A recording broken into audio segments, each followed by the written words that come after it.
Meus irmãos, bom dia. Estamos aqui mais uma vez meditando o Evangelho deste dia, no capítulo 14 de São João, dos versículos de 21 a 26. E neste Evangelho, Jesus começa dizendo aos seus discípulos: quem acolhe e observa os meus mandamentos, esse me ama. Ora, quem me ama será amado por meu Pai, e eu o amarei e me manifestarei a ele. Então Jesus, ele veio trazer a nós a vida divina, por meio da paixão, morte e ressurreição. Ele veio nos libertar do pecado, porque o pecado ele quebrou. Foi uma ruptura na vivência da caridade, na vivência do amor. Nós que fomos criados à imagem e semelhança de Deus, ou seja, Deus é amor e nós fomos criados à sua imagem e semelhança. Por meio da sua paixão, por meio da sua morte na cruz, Jesus nos devolveu novamente a vida divina e de certa forma nós recebemos esta vida divina, esta vida na graça no nosso batismo. No batismo nós recebemos todas as virtudes necessárias para vivermos uma vida cristã, para vivermos uma vida em Deus. E sobretudo nós recebemos as virtudes teologais, a fé, a esperança e a caridade, sendo que a maior delas é a caridade. A caridade jamais passará.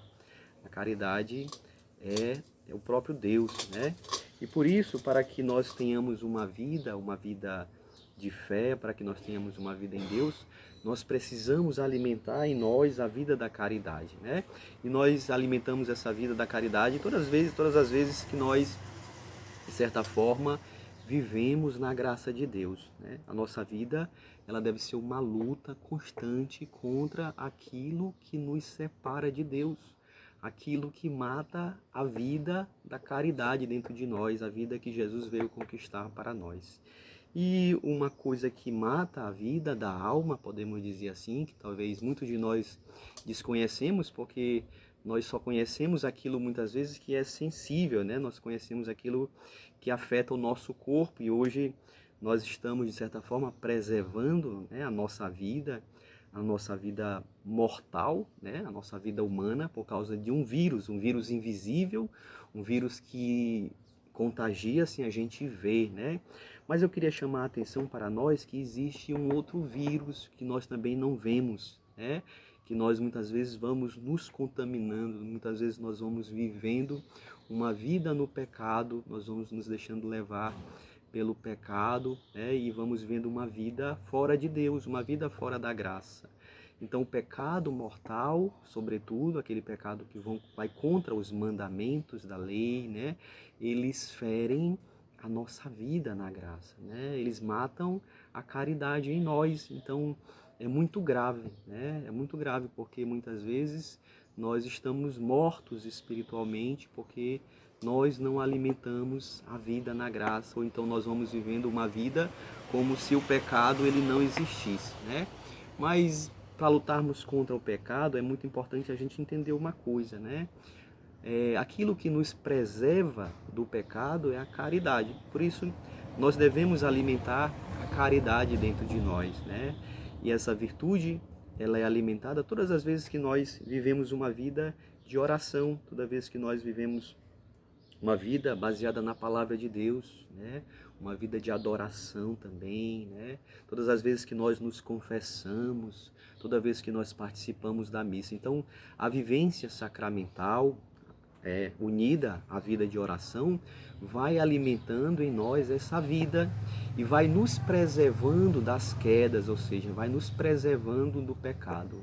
Não adianta nós participarmos somente, podemos dizer, da vida sacramental. Não adianta somente nós irmos para a missa, comungarmos e somente também nos confessarmos quando a gente cai, Se a gente não alimenta uma vida também de ascese, uma vida de renúncia, uma vida de luta contra o pecado, porque no fundo, o pecado ele quer nos separar de Deus, quer nos separar de uma intimidade, de uma união maior com Deus. Por isso nós devemos fugir do pecado, por isso nós devemos ter pavor de cometer pecados graves. São João, ele diz: aquele que ama não peca, porque conhece a Deus. Então, quando nós conhecemos a Deus, que é amor, quando nós vivemos uma vida na graça, né? Nós vamos nos tornando íntimos de Deus. E mais do que isso, né? A Trindade, que nós, de certa forma, somos a habitação dela por meio do nosso batismo, quando somos batizados, a Trindade, ela vai gerando essa vida, ela vai habitando dentro de nós, né? É muito interessante porque a palavra de Deus, ela vai dizer isso, né?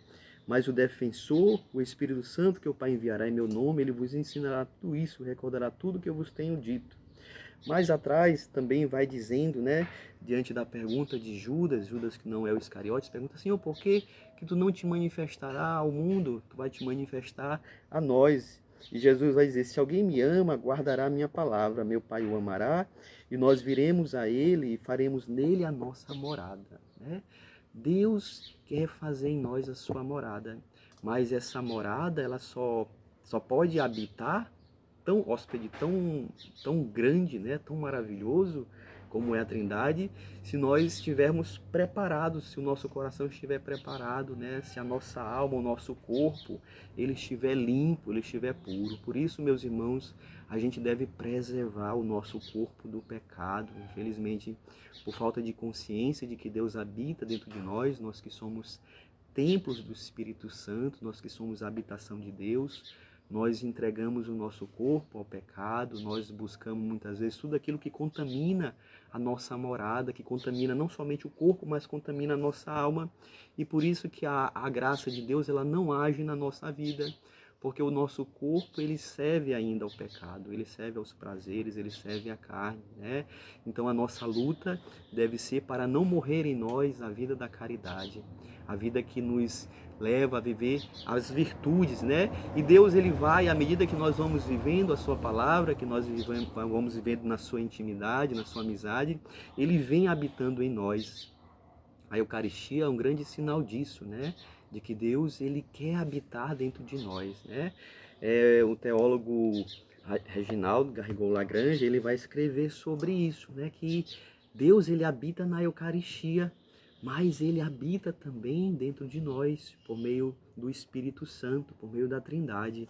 Ele vai dizer assim, segundo essa doutrina, a Santíssima Trindade habita na alma justa, mais e melhor, em certo sentido, do que o corpo do Salvador em uma hóstia consagrada. Olha só que coisa forte. É verdade que ele está real e substancialmente presente sobre as espécies eucarísticas, mas essas espécies não o conhecem nem o amam. A Santíssima Trindade habita na alma justa, como em um templo vivo que conhece e que ama em graus diversos. Ora, Deus ele está presente na hóstia, né? Nas espécies do pão e do vinho. E Deus só se faz presente ali, de certa forma, no pão e no vinho, porque Ele quer habitar dentro de nós, né? E o que Ele está dizendo aqui, que Deus ele está mais presente numa alma santa, numa alma, podemos dizer que o ama, porque as espécies, né, do pão e do vinho, Deus está presente, está a presença real de Cristo ali, mas não pode amá-lo, né? A hóstia não pode amá-lo. Quem pode amar somos nós. Então a Trindade, que é caridade, ela quer gerar em nós esse movimento do amor, quer gerar em nós esse movimento da caridade, porque sem a caridade nós não podemos amar a Deus e nós não podemos ser santos.